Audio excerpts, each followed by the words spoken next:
We already know that atoms are really small, but we can get smaller. If we zoom into an atom, we find that it is made up of protons, neutrons, and electrons, and a lot of empty space.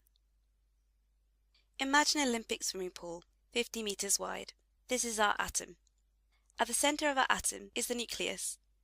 The nucleus is made up of protons and neutrons.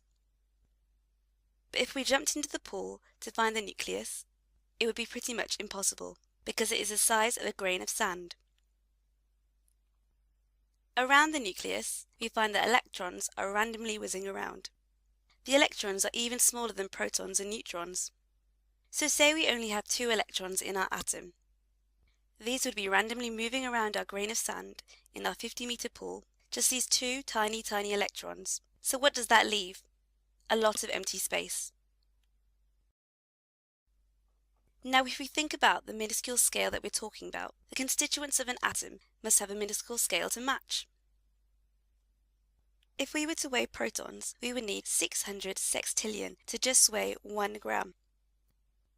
So 1 proton would have a very, very small mass, and the same is true for neutrons and electrons. This is why we weigh them in relation to each other. We assign the mass of a proton as 1. The neutron has a similar mass to protons and is also given the mass of 1. The electron, however, is much lighter and has a mass of 1/1840.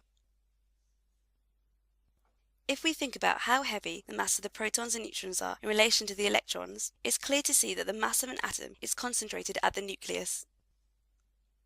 Protons, neutrons, and electrons also have a charge associated with them. Protons are positive, neutrons are neutral, and electrons are negative. The charge of an atom is always neutral. This means there must be the same amount of protons as there are electrons in an atom.